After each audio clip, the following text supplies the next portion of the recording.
てるか、ドルフィン。お前もかつてはこの世界の住人だった。お前は一度自分がうつろになった。 Vinland Saga, to me, is a story about finding your spirituality. Finding what you want to believe in. And I'm not speaking about, our gods. They were really thinking about their gods, Odin and all of those Viking gods, Thor. But it was about Thorfinn finding his own God and his own spirituality and what he wanted to believe in. He didn't believe in killing and death and life not being important anymore. That's not what he believed in. That's not what he believed in after, he was enslaved, and after he went through that, like, on his journey, he met different people to give him, introspective on so many other things. We talk about Askeladd, which I think is everybody's favorite character, including mine. It's just easily the best written character in the show. Askeladd was showing him how to think. That's what he was there for. God puts people, or the creator, whatever you want to think in life, he puts people in place for you to learn different lessons. With Askeladd, it was an educational purpose. Use your mind, use your brain for whatever tactics or whatever thing you're about to do. First, stop and think. That's the first and foremost thing that you need to do. That's what I'm here to teach you. And then, he another person that he met was Thorkel, which is like a a more wilder, more stronger, more fiercer person. He is showing him in the world, there's people just like you, but better with this. It's not gonna make you whole. You see, this man is just a untamed gorilla, basically. At the end of the day, he's full fight. That's all his emotion is, and that's probably how you gonna end up if you continue down this path. Thorkel, missing limbs and basically being a psychopath. Canute. Like, he met Canute. Canute was on his way to be a king. You see what that path entails. He could have been a royal guard, but you see the dishonesty, the betrayal, all of the underhanded things that you have to do to become a king. In this evil, rotted world. This is the devil's world. This is hell on earth, and when you play in the dirt and hell on earth, you're going to have to do some dirty, devilish things. And that was Canute. Even though how beautiful Canute was, Thorfinn still sees the ugliness behind what Canute has to do. It's still a different hell, even if you're not the one doing the killing yourself. And all of these characters that I'm bringing up, they've all had their spiritual journey too. And some of them failed. Like Askeladd, he failed in his spiritual journey. Canute's is still going on. Him and Thorfinn see each other again, and like, Canute is dead set on the journey that he set for himself. And you got oh my god, I can't remember the red haired guy's name right now, man. The dude who became Thorfinn's friend during slavery. Oh my god, Einard, I think that was his name. I think his name was Einard. But the journey with him was just friendship. We're both slaves. We can find a way out of this together. When I first read those two, I'm thinking there was going to be a betrayal. Einar was just going to be some jackass.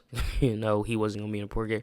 Einar ended up being one of the best things in Thorfinn's life. He just was a good, decent guy to each other. They were good, decent guys to each other, like, and trying to figure out how to be happy while in slavery and get out of it together.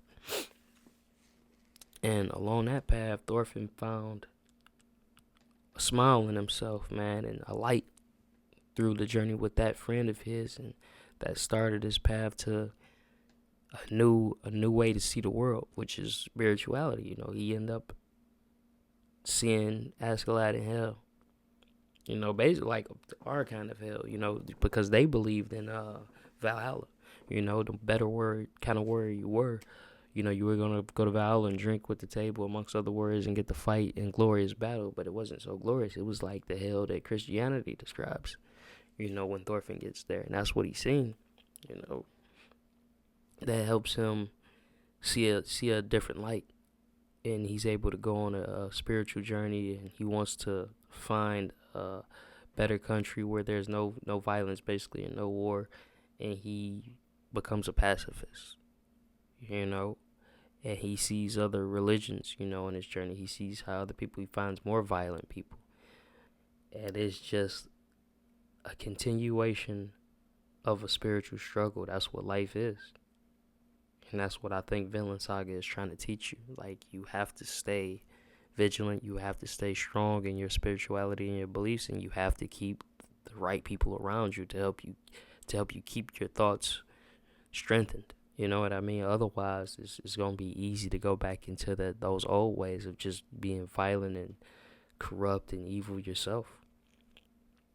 You know, that's just my thoughts on the whole matter, man. It was like, I see that whole anime as a spiritual journey, which is why it's one of my favorites. You know, you got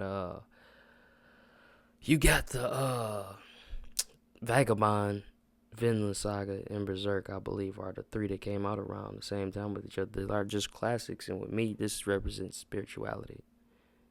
You know, that's what it taught me. You know, I could talk about Vagabond and the way of the warrior. Pardon me. The way of the warrior and how to walk that path and what a true warrior is. Berserk being about struggle, you know, they all have their lessons. Like I said, to me, Vinland Saga is spiritual, which is something a lot of animes don't really touch on. A lot of media, honestly, we don't touch on that spiritual side. That's usually like a black thing. Now, whenever I'm talking to a lot of racist friends, you know, that like God or the creator is not involved. And I you know, there's a few exceptions like Mexicans and Sicilians. You know, when I talk to people from Sicily, you know, southern Italy, they still are very spiritual people. Mexicans are still, you know, Catholic or some type of Christian. But like, that's about it. We've lost that, you know, and it's good to see still some forms of medium, you know, show you that side of life, because we still, like Full Metal Alchemist said, you know, we got all the components of what makes a human body, but we still don't know how to like how I'm talking right now, my thoughts and who I am. How do we put that life into a body that we can create artificially? We can't, because that's your spirit. That's something that's still the unknown, and that is the deepest journey, I think, in everyone's lives. But that's it. You know, that's my thoughts on Vinland Saga, man, and Thorfinn's journey, you know, and his father Thor's words come back to haunt him too. You have no enemies. Whereas Askeladd told him everybody in hell is your enemy. That's your mind state. And hell is everybody is the enemy. Where you have to have a different mind state, which leads you to heaven, which nobody is your enemy, which Thor is his father was trying to convey to him when he was a young man. Go watch Vinland Saga, man. It's a classic. I thought I was going to hate the second season because it wasn't a lot of fighting like how the first season had. You know, it's like a shonen to me. But this is an older anime, like I said, where they did things kind of different than the 90s where I was raised on. The 90s was a different time. And you bring the 90s into like the 2020s, and it's a beautiful thing with the anime. I like the animation too. That's it, man. You know what I'm saying? Don't be a nigga. 終わりもない。ここじゃ自分以外は全員敵なのさ。以外全員